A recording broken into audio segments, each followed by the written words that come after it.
പ്രിയ പ്രേക്ഷകർക്ക് സീരിയൽ ന്യൂസിലേക്ക് സ്വാഗതം. കൂടുതൽ സീരിയൽ ന്യൂസുകൾ അതിവേഗം ലഭിക്കുന്നതിന് ഈ ചാനൽ സബ്സ്ക്രൈബ് ചെയ്യുക. ബെൽ ഐക്കൺ മറക്കാതെ ക്ലിക്ക് ചെയ്യുക. വീഡിയോ ഇഷ്ടമായി എങ്കിൽ ലൈക്ക് ചെയ്യാൻ മറക്കരുത്. എങ്ങനെയാണ് ജയരാമന്റെ അടുത്തു നിന്ന് രക്ഷപ്പെടുക എന്നുള്ള ചോദ്യം ബാക്കിയാവുകയാണ്. ദേവബാലയുടെ മുന്നിൽ മാത്രവുമല്ല, ഇവിടെ നിന്ന് രക്ഷപ്പെട്ടില്ല എങ്കിൽ കാര്യങ്ങൾ കൈവിട്ടു പോകുമെന്ന് ദേവബാല തിരിച്ചറിയുകയും ചെയ്യുന്നു. ഒടുവിൽ നല്ലൊരു അവസരത്തിന് വേണ്ടി കാത്തിരിക്കുകയാണ് ദേവബാല.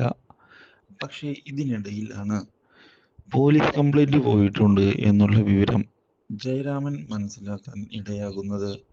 ഇതോടെ ജയരാമന്റെ ഫ്രണ്ട് ജയരാമനെ ചെന്ന് കാണുകയും ജയരാമനോട് നമ്മൾ വിചാരിച്ചതുപോലെ അല്ല കാര്യങ്ങൾ ഇപ്പോൾ മുന്നോട്ട് പോകുന്നത് എന്ന് അറിയിക്കുകയും ചെയ്യുന്നു. കാര്യങ്ങൾ കൈവിട്ടു പോയിരിക്കുകയാണ്. പോലീസ് കേസ് ആയിരിക്കുകയാണ്.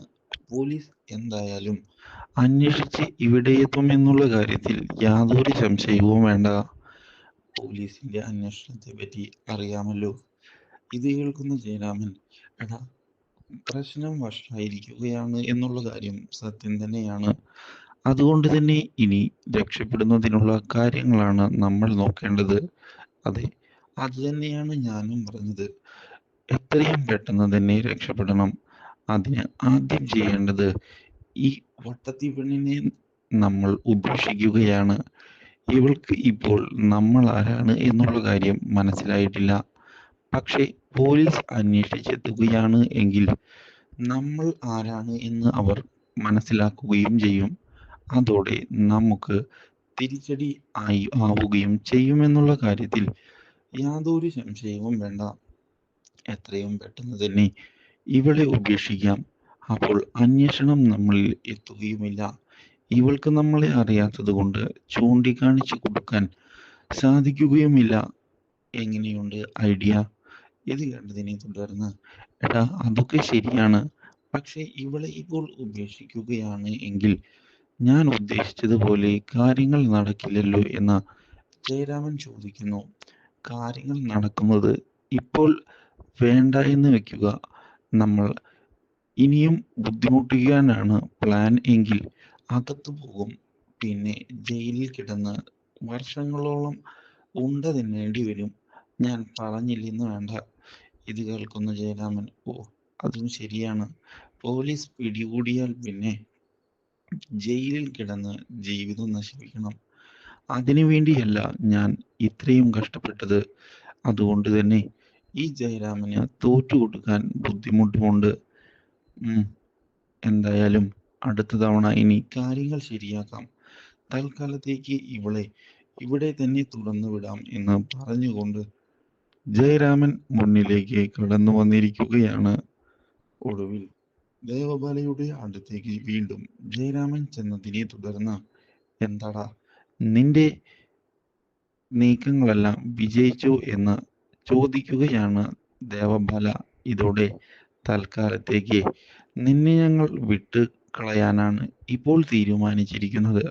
വേണമെങ്കിൽ എപ്പോഴും നിന്നെ പിടികൂടാനും ഞങ്ങൾക്ക് സാധിക്കും എന്നുള്ള കാര്യത്തിൽ യാതൊരു സംശയവുമില്ല. അത് നീയും മനസ്സിലാക്കിയാൽ നിനക്ക് നല്ലത്.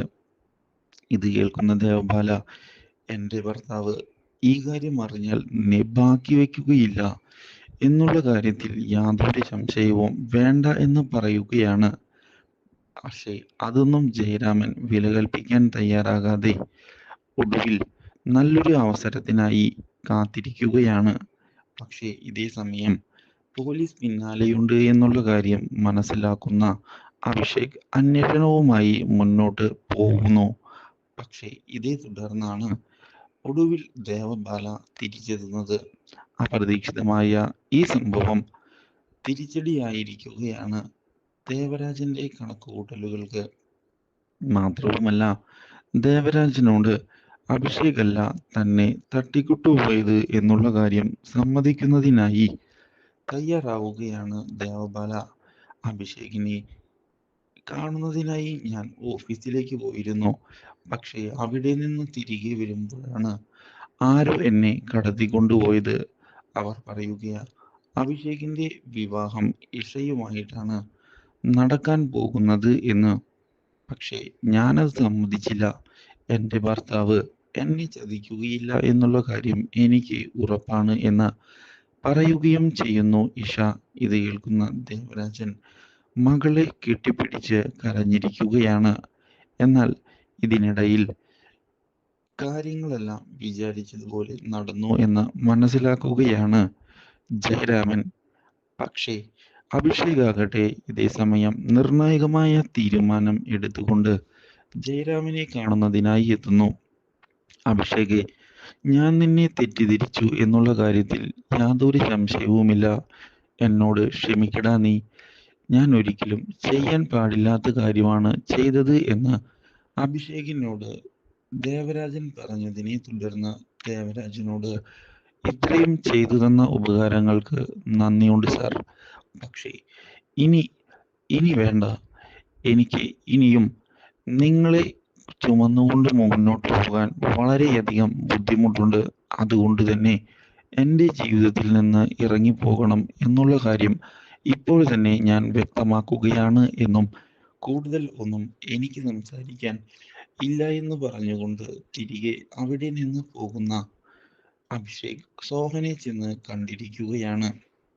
ഇതോടെ സോഹൻ തൽക്കാലത്തേക്ക് കാര്യങ്ങളെല്ലാം ഒതുങ്ങി എന്നുള്ള കാര്യം സത്യം തന്നെയാണ്.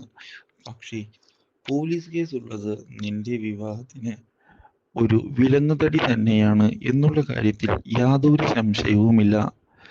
നീ ഇപ്പോൾ ലോകത്തിന്റെ മുന്നിൽ ദേവബാലയുടെ ഭർത്താവാണ്.